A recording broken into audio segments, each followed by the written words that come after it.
Picture this. It's 1950. America is in full post-war boom. Every major automaker is building bigger, heavier, thirstier cars. Chrome everywhere. Steel frames, V8 engines, drinking gasoline like there's no tomorrow. And then there's Nash Motors, a small independent automaker from Kenosha, Wisconsin, doing something nobody else dared to try, while Ford, Chevrolet and Plymouth were pushing cars that barely got 14 or 15 miles per gallon. Nash built something extraordinary, a full-sized luxury sedan that could achieve 30 miles per gallon. 30 in 1950. Today, we're talking about the 1950 Nash Ambassador, the car that proved you didn't need to sacrifice comfort or size to achieve remarkable fuel economy. This is automotive engineering at its finest. This is the story of innovation. This is the Nash Ambassador. Let's get into it. The vision behind the car. Before we dive into the specs, you need to understand the man behind this machine. George W. Mason, President and CEO of Nash Kelvinator Corporation. George Mason wasn't like the other automotive executives. While General Motors, Ford and Chrysler were building bigger and bigger cars, Mason had a different vision. He believed in efficiency, he believed in aerodynamics, he believed in doing things differently.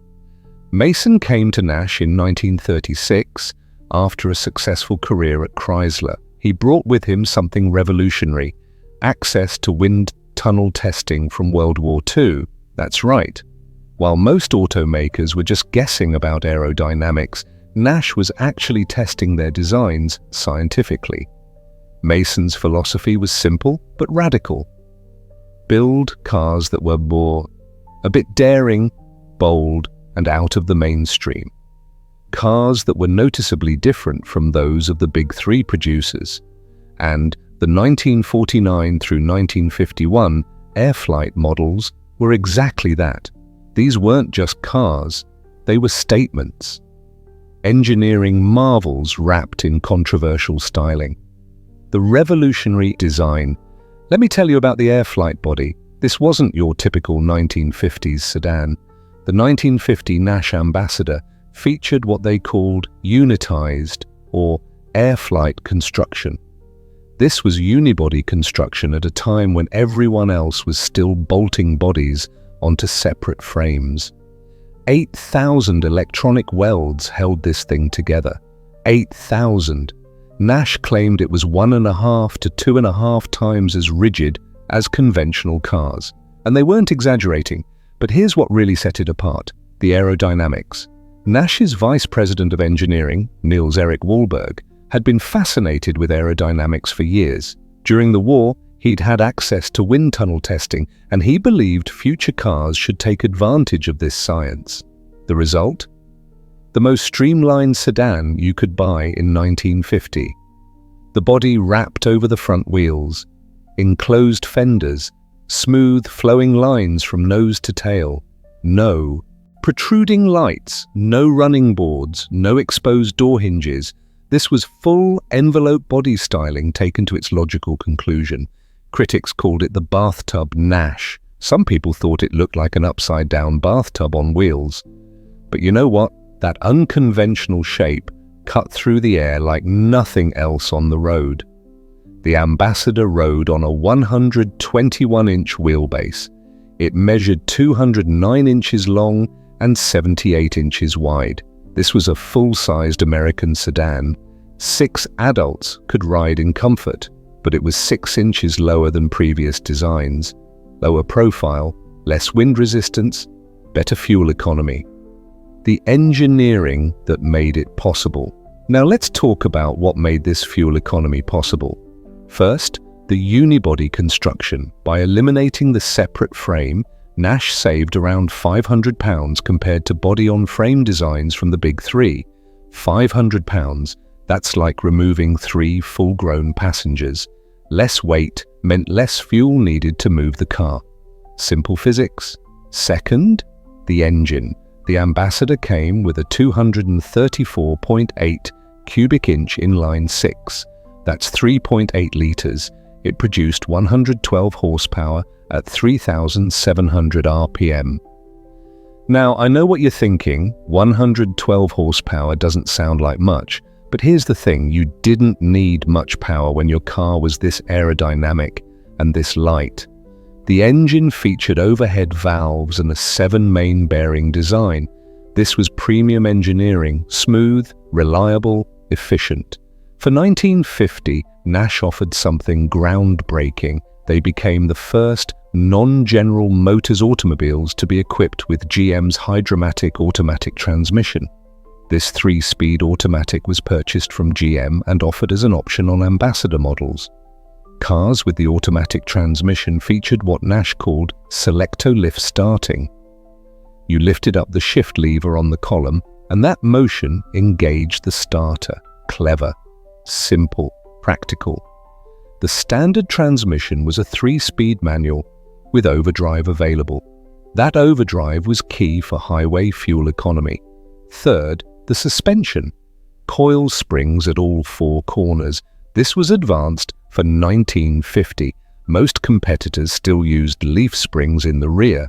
The all-coil setup provided a smooth ride while contributing to the car's efficiency. The fuel economy achievement.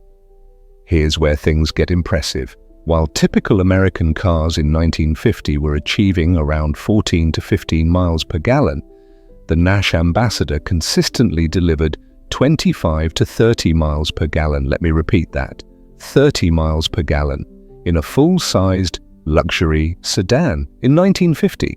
This wasn't marketing hype, this was real-world performance. The Nash 600, which was the predecessor to what became the Nash Statesman in 1950, had proven this efficiency in competition. In a 1941 event, jointly sponsored by the American Automobile Association and Gilmore Oil, a Nash 600 delivered 25.81 miles per gallon on regular roads, winning the Best in Class award. In the Death Valley Economy Run, driven by Andy Henderson, a Nash 600 achieved 28.6 miles per gallon while maintaining an average speed of 36.7 miles per hour. Through mountains, through America's hottest desert. 28.6 miles per gallon. And in 1947, the legendary Cannonball Baker drove a Nash Ambassador from Indianapolis to Portland, Oregon, and back. 7,492.8 miles. The Ambassador achieved 27.1 miles per gallon. Total operating expenses: $58.17 for gasoline, 3 quarts of oil, and 75 cents for a tire puncture repair. That's less than 1 cent per mile. The 1950 Ambassador continued this tradition of exceptional fuel economy. With its 20-gallon fuel tank, you could travel 500 to 600 miles on a single tank. Think about that. Los Angeles to San Francisco, Chicago to Detroit, New York to Indianapolis. 1 tank of gas. How did they do it? The combination of lightweight unibody construction, aerodynamic design, efficient inline-6 engine, and smart gearing with overdrive. Everything worked together. While a 1950 Chevrolet truck averaged 10 miles per gallon and a 1950 Ford F1 got about 11 miles per gallon, the Nash Ambassador was doubling their efficiency, production, and pricing. Nash produced 49,056 examples of the Ambassador in 1950. That's not a huge number compared to Chevrolet or Ford, but for an independent automaker, it was solid. Total Nash production for 1950 reached 171,782 automobiles. This included the Ambassador, the Statesman, the renamed Nash 600, and the brand-new compact Nash Rambler that launched mid-year.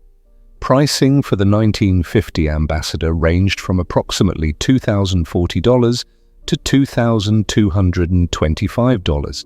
That positioned it as a premium offering, competing more with Buick and Oldsmobile than with Chevrolet and Ford.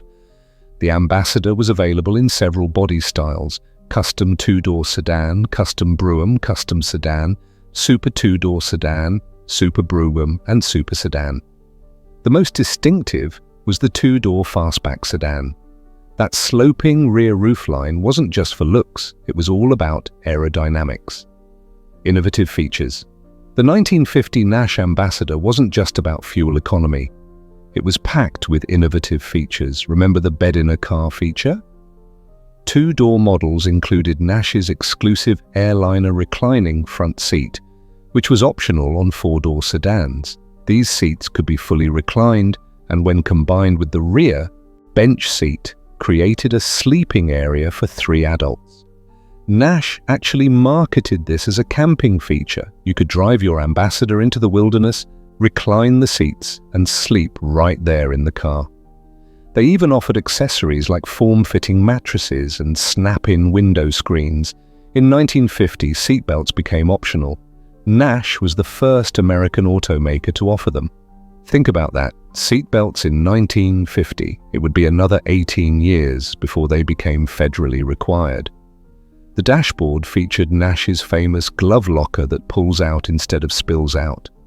The rear window was widened by 10 inches compared to the 49 model. The bumper guards were smoothed out. Nash also offered their weather eye heating and ventilation system. This was an advanced climate control system that Nash had pioneered in the late 1930s. It used outside air, heated it, and distributed it throughout the cabin. The basic principles of this system are still used today. The 1950 model featured a one-piece curved windshield. This was cutting edge at the time. The front door wing windows used curved glass as well. Racing and performance. Now, you might think a fuel-efficient car can't perform. You'd be wrong. In 1950, 8 Nash Ambassadors entered the Carrera Panamericana. This was a brutal 2,172-mile endurance race run over 5 days across Mexico. 126 cars started. Only 47 finished. 3 Ambassadors finished all 9 stages. Curtis Turner, who would go on to become a NASCAR legend, drove one of those Ambassadors. He got into a battle with Piero Taruffi, one of the most experienced road racers in the world, driving an Alfa Romeo 6C. Turner passed Taruffi in the mountains by bumping the Italian Southern style until he yielded. That's right, a Nash Ambassador outran an Alfa Romeo in the Mexican mountains. Nash Motor Company was also the first manufacturer to actively support NASCAR racing. They provided direct factory sponsorship for the 1950 and 1951 Grand National seasons. They recruited Curtis Turner and Johnny Mantz as their drivers.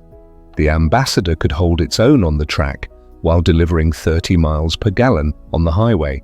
That's versatility. The technology behind the efficiency. Let's get technical for a minute. The unibody construction wasn't just about weight savings.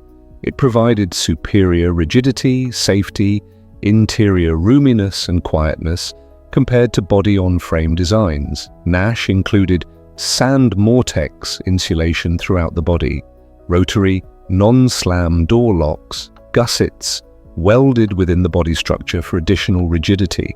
The fenders were non-removable, which further strengthened the structure. Nash dealerships would sometimes display a 600 or Statesman on its side in the showroom. That's right, they tipped the car over 90 degrees to show customers the innovative unibody construction. You try that with a body-on-frame car and watch the body twist. The aerodynamic shape reduced drag significantly. While exact drag coefficient numbers weren't commonly measured in 1950, we know the Ambassador required less horsepower to reach 60 miles per hour compared to contemporary Buicks or Chryslers. The enclosed front wheels were controversial. They increased the turning radius slightly. The front track was just under 55 inches, while the rear track was 60.5 inches.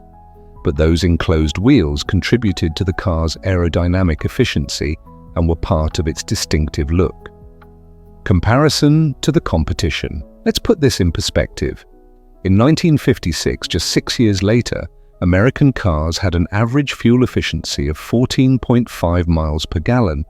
The Nash Ambassador was achieving 25 to 30 miles per gallon in 1950.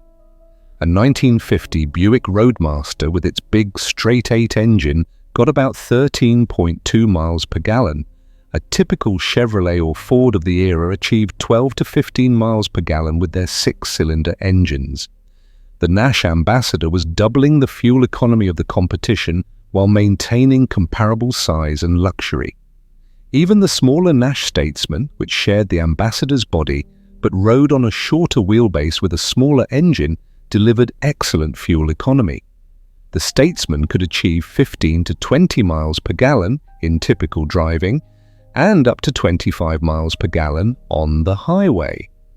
The Nash Rambler, the new compact introduced in April 1950, could deliver 30 miles per gallon or more with its smaller engine and optional overdrive. But the Rambler was a compact car on a 100-inch wheelbase. The Ambassador was doing this on a 121-inch wheelbase. The legacy, the 1949 through 1951 Nash Airflytes, remain the most successful Nashes in automotive history.